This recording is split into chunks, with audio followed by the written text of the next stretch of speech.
Let's go back to Warnock headquarters now. Our friend Jason Johnson is there. He's a professor of politics and journalism at Morgan State University. He's, of course, an MSNBC contributor. Jason, it is great to see you. We are watching a squeaker unfold here, at least as far as we can tell, here at MSNBC headquarters. What's the confidence level like with the Warnock folks? It's uncharacteristically confident, and I am not used to hearing that from Democrats. They won't say that publicly, but behind closed doors, most people here seem to think that Raphael Warnock is going to win. They think he has been building on the lead that he had from election night, and they pretty much think that the fact that the weather's been bad the last 2 days is going to work in his favor. But, Rachel, I got to point this out. In contrast, I've seen so little enthusiasm and excitement on the side of Republicans since I've been around here. It has been shocking how paltry their response has been to the enthusiasm I've seen from Warnock people.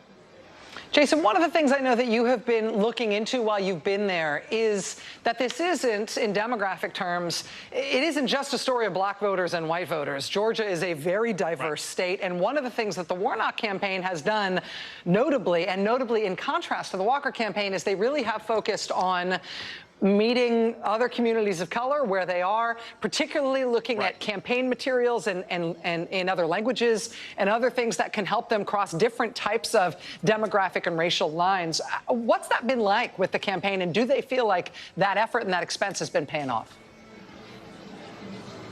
That was part of the strategy for the state Dems all along when they had Bean Wynn run against Brad Raffensperger, but it's continued throughout the Warnock campaign. They've got materials in Mandarin. They've got materials in Korean. They've got materials in Spanish. They have so many different materials. There's a part of sort of Metro Atlanta called Buford Highway. Sometimes people call it the Silk Road. There's a lot of Latino and AAIP community people and businesses up there. They've got people on the streets in all of those areas for weeks. They've got campaign materials. There was a viral video, a viral Twitter post earlier today about a group of young AAIP women who went out to a Korean barbecue, and they had materials in Korean. And people there were convinced to vote for Warnock because, like, oh my gosh, he actually prints materials in our language. So that has been an impressive change. You're right. It's not just black and white in Georgia anymore. It's all the other sort of colors of the rainbow. And I think the Democratic Party has finally figured out that that is their key to success in this race. Jason Johnson, professor of politics and journalism at Morgan State, MSNBC contributor. Jason, keep talking to folks from the campaign. We'll take any intel that we can get from you. This looks like it may be a long night, and we'll be coming back to you, my friend. Thank you. Thanks so much.